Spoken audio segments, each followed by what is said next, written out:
Good evening लल्ला classes में आप सभी का स्वागत है। आज का हमारा लेक्चर है लास्ट, जो कि 20 होगा। ठीक है। अब याद रखना कि भारत में प्रथम कृषि विज्ञान केंद्र स्थापना 1974 में हुआ था।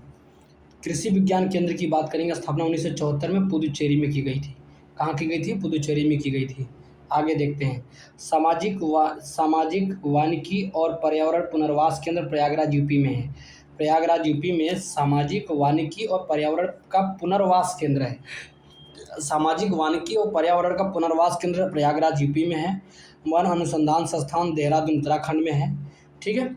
वन अनुसंधान संस्थान कहाँ पे देखने को मिलेगा? देहरादून उत्तराखंड में। वन प्रबंधन संस्थान ना, वन प्रबंधन संस्थान भोपाल एमपी में पड़ेगा। वन का मैनेजमेंट करने के लिए जो संस्थान है वनों का, और भोपाल एमपी में। नीरी मैंने पहले ही बता दिया था, नागपुर महाराष्ट्र में है। ठीक है। वन का प्रबंधन संस्थान भोपाल एमपी में देखने को मिलेगा। वन अनुसंधान संस्थान देहरादून उत्तराखंड में देखने को मिलेगा। टाटा ऊर्जा अनुसंधान संस्थान नई दिल्ली में देखने को मिलेगा। टाटा का ऊर्जा अनुसंधान संस्थान पूछो कहाँ पे देखने को मिलेगा? तो नई दिल्ली में देखने को मिलेगा। आगे हम चलते हैं। अंतर्राष्ट्रीय सस्य वानिकी अनुसंधान संस्थान नैरोबी केन्या में। अंतर्राष्ट्रीय सस्य वानिकी अनुसंधान केंद्र नैरोबी केन्या में है। अल्सो यूनेप का भी यही है। ठीक है। तो अंतर्राष्ट्रीय सस्य वानिकी अनुसंधान संस्थान नैरोबी केन्या में, इंटरनेशनल की बात करें, यूनेप का भी यही है। आगे देखेंगे 37 नंबर पे। भारतीय सुदूर संवेदन संस्थान स्थित है देहरादून उत्तराखंड में। संवेदन संस्थान, भारतीय सुदूर संवेदन संस्थान। सुदूर संवेदन संस्थान कहाँ का? भारत का। कहाँ पे? देहरादून उत्तराखंड में है। आगे बीबी गिरी राष्ट्रीय श्रम संस्थान स्थित है नोएडा में। बीबी गिरी जी ने राष्ट्रीय श्रम संस्थान बनाया था, नोएडा में बनाया था। कहाँ बनाया था? नोएडा में बनाया था। ठीक है। आगे हम परिवहन के बारे में देखेंगे। किसके बारे में देखेंगे? परिवहन के बारे में। ठीक है। मार्च 2019 तक भारत में लगभग 63.3 लाख किलोमीटर सड़क नेटवर्क है। अच्छा, मार्च 2019 तक सड़क नेटवर्क की बात करें, 63.3 लाख किलोमीटर सड़क नेटवर्क है। ठीक है। विश्व में कितना है? दूसरा स्थान तक है। विश्व में सड़क नेटवर्क दूसरा स्थान है उतना।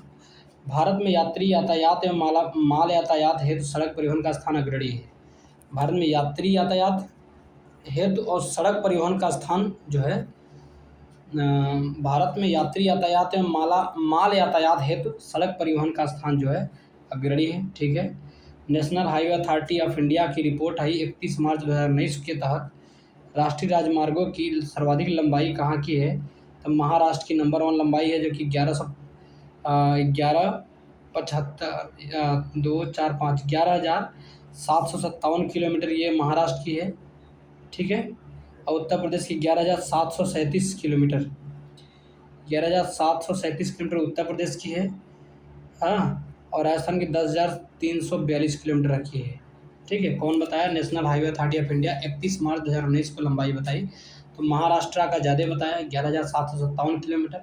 बस थोड़ा सा 3757 में फ़र्क है, बाकी 11,737 किलोमीटर यूपी का भी है। ठीक है। आगे हम देखेंगे राष्ट्रीय राजमार्ग विकास परिवहन के प्रथम चरण के अंतर्गत स्वर्णिम चतुर्भुज परियोजना दिल्ली, मुंबई, कोलकाता, चेन्नई को जोड़ती है। 5,846 किलोमीटर का है। तो याद रखना कि राष्ट्रीय राजमार्ग विकास प्राधिकरण के प्रथम चरण के अंतर्गत स्वर्णिम चतुर्भुज परियोजना नई दिल्ली, दिल्ली से मुंबई, मुंबई से कोलकाता और चेन्नई को जोड़े, चारों इंपॉर्टेंट शहर है जो 5,846 किलोमीटर को जोड़ती है। ठीक है। आगे हम देखेंगे उत्तर दक्षिण गलियारा श्रीनगर से कन्याकुमारी को जोड़ती है। ठीक है। आगे देखेंगे पूर्व पश्चिम गलियारा सिलचर से पोरबंदर को जोड़ती है। पूर्व से पश्चिम की बात करें तो ये सिलचर से कहाँ की? पोरबंदर तक जोड़ देगी। आगे, जबकि दोनों आपस में झांसी यूपी में काटते हैं। अच्छा, पूर्व पश्चिम गलियारा दोनों आपस में कहाँ काटते हैं? झांसी यूपी में काटते हैं दूसरे को। ठीक है। पूर्व पश्चिम को काटने का काम झांसी यूपी में काटते हैं। आगे देखते हैं अब। प्रधानमंत्री ग्राम सड़क योजना को स्टार्ट किया गया था 25 दिसंबर 2000 को। 25 दिसंबर 2000 को प्रधानमंत्री ग्राम सड़क योजना स्टार्ट किया गया था। ठीक है, आगे 1000 से अधिक जनसंख्या वाले सभी ग्रामों को सड़कों से जोड़ना होगा। कहा कि 1000 से अधिक जनसंख्या जहाँ है सभी ग्रामों को सड़क से जोड़ दो। ठीक है, आगे प्रधानमंत्री ग्राम सड़क योजना जब 2000 में आई थी तब 31 मार्च 2019 के अनुसार राष्ट्रीय राजमार्ग की लंबाई का अवरोही क्रम देखेंगे। अवरोही माने घटते क्रम में। तो यूपी का जो है 2537 किलोमीटर है, नागालैंड का 1548 किलोमीटर, मिजोरम का 1423, सिक्किम का 463 किलोमीटर। ठीक है, राष्ट्रीय राजमार्ग की बात कर रहा है, लंबाई का अवरोही क्रम में, घटते क्रम। सबसे ज़्यादा यूपी, अरुणाचल प्रदेश, फिर नागालैंड, फिर मिजोरम, फिर सिक्किम। ठीक है, तो सबसे ज़्यादा 2537 किलोमीटर अरुणाचल प्रदेश का है, 1548 की बात करें नागालैंड का है, मिजोरम का 1423 किलोमीटर, सिक्किम का 463 किलोमीटर। ठीक है, आगे हम देखेंगे जवाहर सुरंग पीर पंजाल श्रेणी के बनिहाल दर्रे से गुजरती है।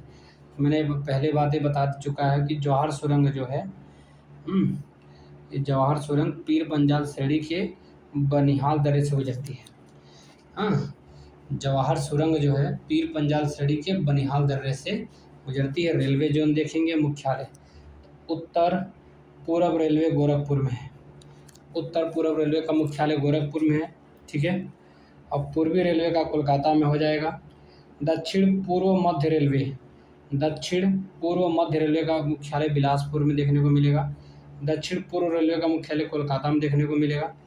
पूर्वी तटीय रेलवे का मुख्यालय भुवनेश्वर में देखने को मिलेगा। सेंट्रल रेलवे का मुख्यालय मुंबई में।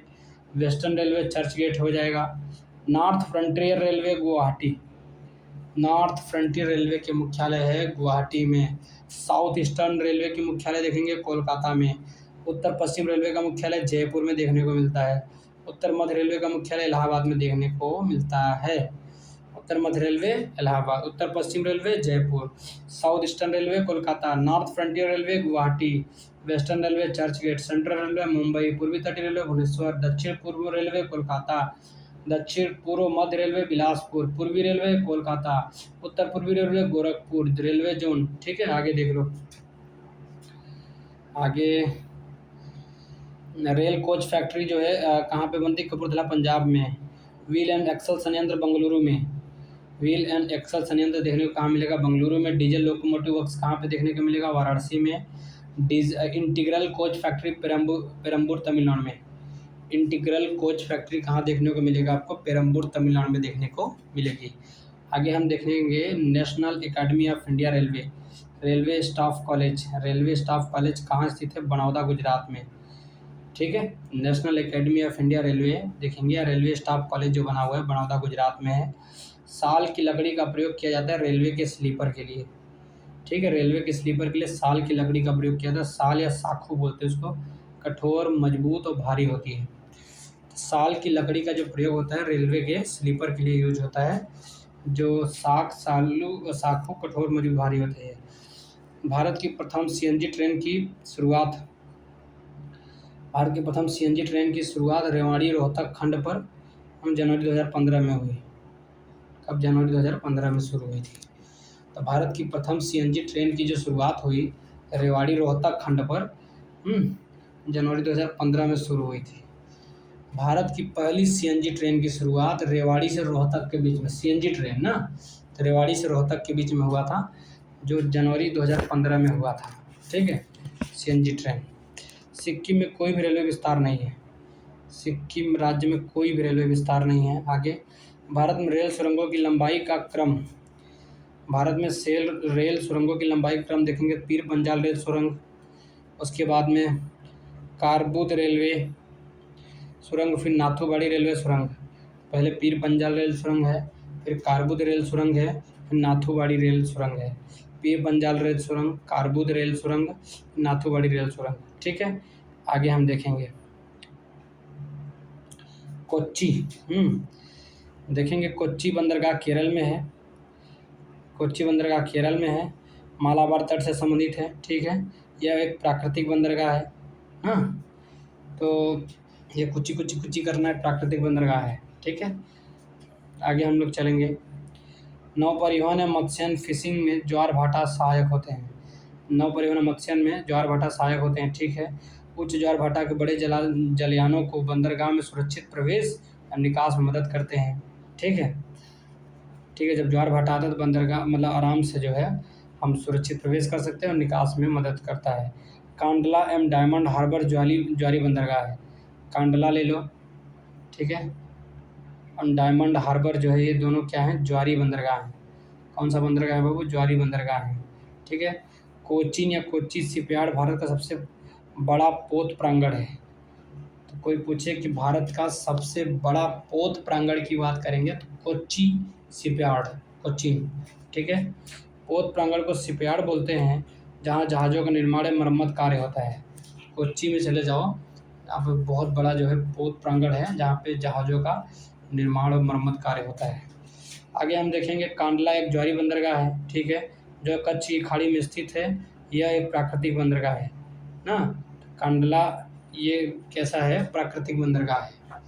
कांडला कैसा है, ये प्राकृतिक बंदरगाह है। कोच्चि कैसा हुआ, कैसा बंदरगाह है बाबू, कोच्चि और कांडला दोनों प्राकृतिक बंदरगाह हैं, ठीक है। कांडला कहाँ पर स्थित है, कच्छ के खाड़ी में, ठीक है। आगे देखेंगे भारत का सबसे गहरा बंदरगाह पत्तन देखेंगे विशाखापट्टनम है, जो सबसे गहरा है, ठीक है। चेन्नई एक कृत्रिम बंदरगाह है, सबसे बड़ा भी है, कृत्रिम बंदरगाह है चेन्नई। जवाहरलाल नेहरू पत्तन एकमात्र मशीनीकृत बंदरगाह है, पत्तन है। कोई पूछे कि जवाहरलाल नेहरू पत्तन एकमात्र मशीनीकृत पत्तन है, ठीक है। आगे बढ़ते हैं, मार्मगांव पत्तन जुआरी नदी के तट पर गोवा में स्थित है। मार्मगांव पत्तन जुआरी नदी के तट पर गोवा में स्थित है। आगे चलो, कांडला भारत का एक प्रमुख आयातक बंदरगाह है।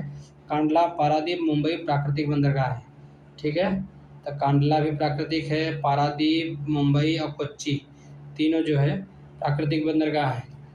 और कांडला भारत का प्रमुख आयातक बंदरगाह है। कांडला से हम आयात करते हैं, आयातक बंदरगाह कांडला है, ठीक है, और प्राकृतिक बंदरगाह है।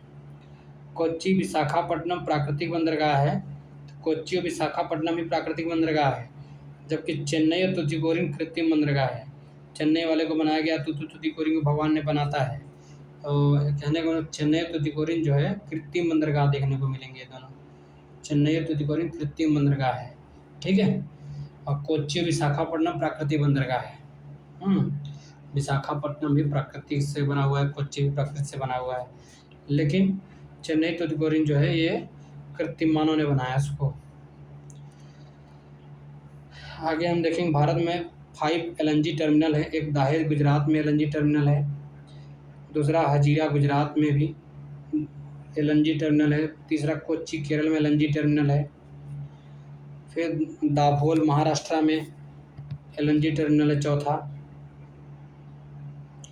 एन्नौर तमिलनाडु में पाँचवा LNG टर्मिनल है, ठीक है। दहेज गुजरात में, हजीरा गुजरात में, कोच्चि केरल में, दाभोल महाराष्ट्र में और एन्नौर तमिलनाडु में। ये क्या है, भारत में 5 LNG टर्मिनल की बात कर रहे हैं, ठीक है। आगे हम देखेंगे सेतु समुद्र परियोजना।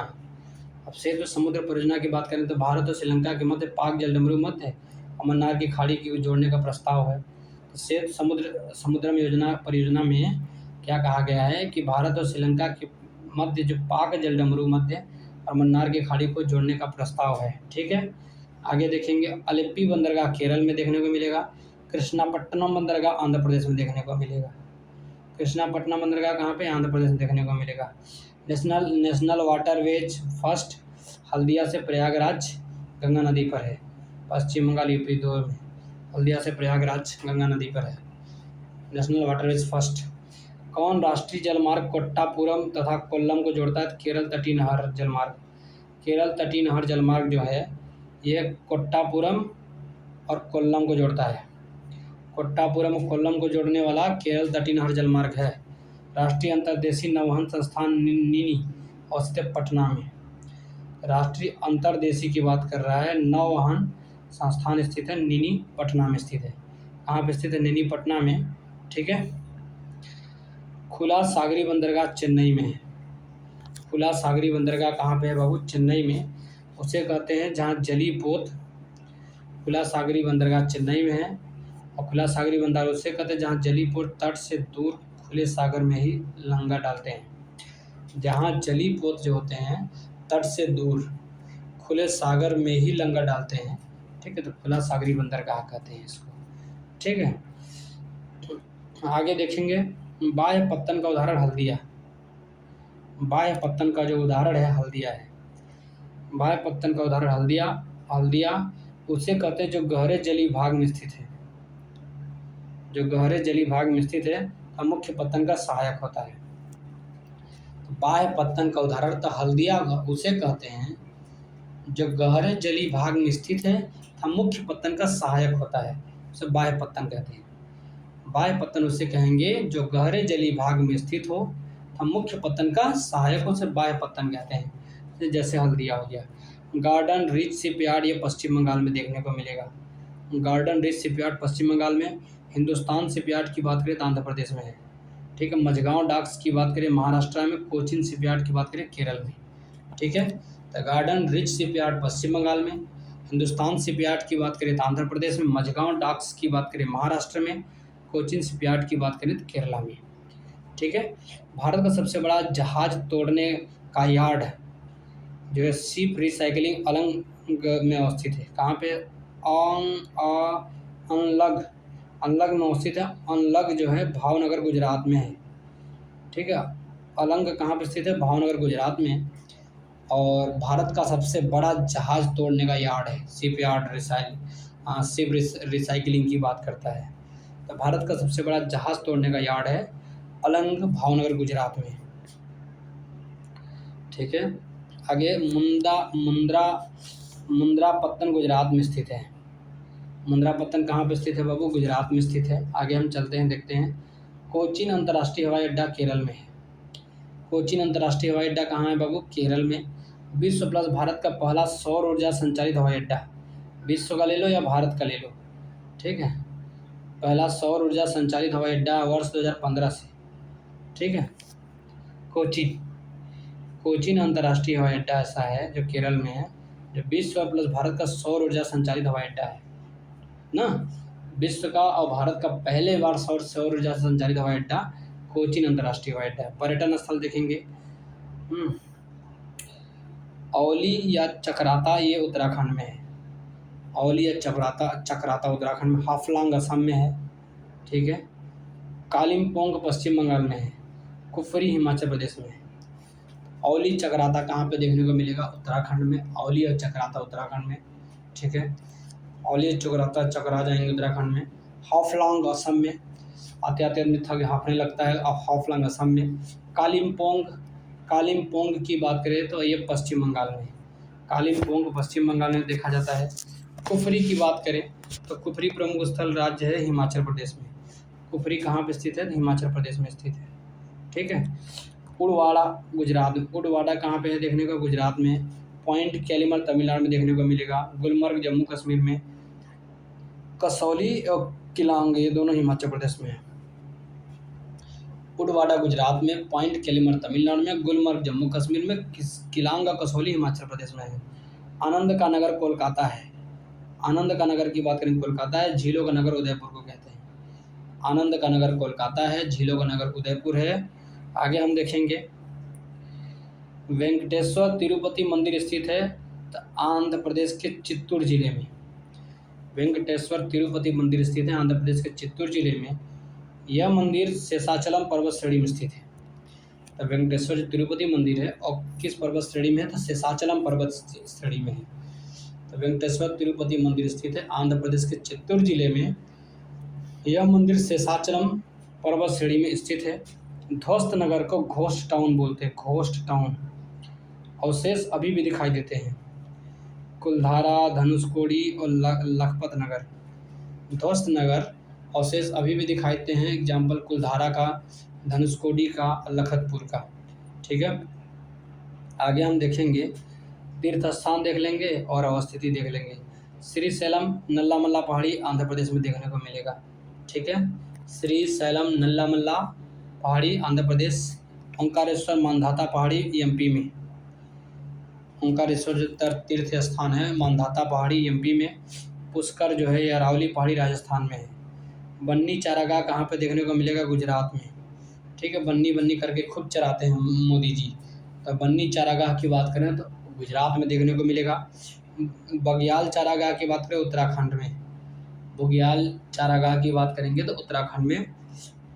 खज्जियार हिमाचल प्रदेश की बात कर रहे हैं, ठीक है, ठीक है ना। खज्जियार की बात करें, खज्जियार तो हिमाचल प्रदेश में, खज्जियार कहाँ का है बाबू, तो हिमाचल प्रदेश का है, ठीक है। आगे देखेंगे भारत के प्रमुख पर्वतीय शहर, लैंसडाउन उत्तराखंड को कहते हैं, ठीक है। डलहौजी हिमाचल प्रदेश, ठीक है। पहलगाम जम्मू कश्मीर में, ठीक है। भुआली उत्तराखंड में, उत्तराखंड में जाओगे तो भूल भी जाओगे, उत्तराखंड भुआली है। यरकाड तमिलनाडु में, यरकॉड तमिलनाडु, यरकॉड तमिलनाडु। पंचगनी महाराष्ट्र में। केम्मानगुंडी कर्नाटक में, केम्मानगुंडी कर्नाटक में। खंडाला महाराष्ट्र में, हाथी का खंडाला, तो खंडाला महाराष्ट्र में। केम्मानगुंडी की बात करें तो तमिलनाडु में, ये कर्नाटक के लोग गुंडे होते हैं, केम्मानगुंडी। पंचगनी महाराष्ट्र। यरकॉड की बात करें तो तमिलनाडु में।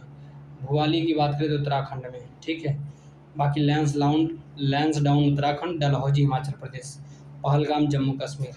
अब विविध की बात करेंगे, हम देखेंगे बायोगैस संयंत्र से संबंधित पावर और खाद दोनों प्राप्त होता है। बायोगैस संयंत्र से शक्ति जो है और खाद दोनों प्राप्त होता है। तो बायोगैस संयंत्र से हमको क्या क्या प्राप्त होता है, एक शक्ति प्राप्त होता है, दूसरा खाद दोनों प्राप्त होता है। श्रीहरिकोटा आंध्र प्रदेश। भाभा रिसर्च सेंटर महाराष्ट्र में।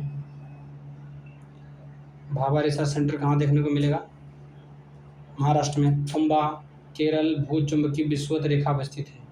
थुम्बा केरल जो है कहाँ स्थित है, भूचुंबकीय विषुवत रेखा पर स्थित है, ठीक है। द हिमालयन माउंटेनियरिंग इंस्टीट्यूट स्थित है दार्जिलिंग में। द हिमालयन माउंटेनियरिंग इंस्टीट्यूट स्थित है दार्जिलिंग पश्चिम बंगाल में। दार्जिलिंग पश्चिम बंगाल में द हिमालयन माउंटेनियरिंग इंस्टीट्यूट स्थित है दार्जिलिंग पश्चिम बंगाल में। जवाहर कृषि यूनिवर्सिटी जबलपुर मध्य प्रदेश में देखने को मिलेगा, ठीक है। जवाहर कृषि यूनिवर्सिटी कहाँ देखने को मिलेगा, जबलपुर मध्य प्रदेश, ठीक है। जवाहरलाल नेहरू बड़ी मतलब कि जबलपुर मध्य प्रदेश में इसकी यूनिवर्सिटी है। सरदार पटेल कृषि यूनिवर्सिटी मेरठ यूपी में है। मेरठ यूपी में सरदार पटेल कृषि यूनिवर्सिटी देखने को कहाँ मिलेगा, मेरठ यूपी में सरदार पटेल की। इंदिरा गांधी की देखेंगे तो रायपुर छत्तीसगढ़ में देखने को मिलेगा। इंदिरा गांधी कृषि यूनिवर्सिटी रायपुर छत्तीसगढ़ में। आचार्य एन जी रंगा कृषि गुंटूर आंध्र प्रदेश। आचार्य एन जी रंगा कृषि यूनिवर्सिटी कोई पूछे, एन जी रंगा आचार्य है तो गुंटूर आंध्र प्रदेश के हैं। आगे डायमंड हार्बर तथा साल्ट लेक सिटी अवस्थित है कोलकाता पश्चिम बंगाल में। डायमंड हार्बर ले लो और साल्ट लेक सिटी दोनों पूछे हैं तो कोलकाता पश्चिम बंगाल में स्थित है। जंगल महल क्षेत्र पश्चिम बंगाल में है। जंगल महल क्षेत्र कहाँ है बाबू, पश्चिम बंगाल में। डायमंड हार्बर और साल्ट लेक सिटी कहाँ स्थित है, कोलकाता में, ठीक है। भारत के प्रमुख परमाणु रिएक्टर का नाम अप्सरा है।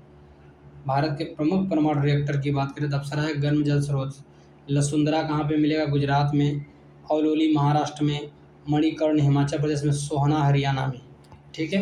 तो ये गर्म जल स्रोत हैं। लसुंदरा गुजरात, औलोली महाराष्ट्र, मणिपुर हिमाचल प्रदेश, मणिकर्ण जिसको बोलते हैं मणिकर्ण है ना, तो हिमाचल प्रदेश से संबंधित होता है। सोना जो है हरियाणा से संबंधित होता है, ठीक है। आज हमारा जो इंडियन ज्योग्राफी जो है वो पूरा का पूरा समाप्त होता है। आशा करता हूँ कि आप लोग जो है इसको सब्सक्राइब करेंगे, कमेंट करेंगे और शेयर भी करेंगे और एंजॉय करेंगे। स्वस्थ रहिए, मस्त रहिए। आज हमारा इंडियन ज्योग्राफी शॉर्ट नोट्स में विदाई है, ठीक है। बेस्ट ऑफ लक, अपना ख्याल रखिए।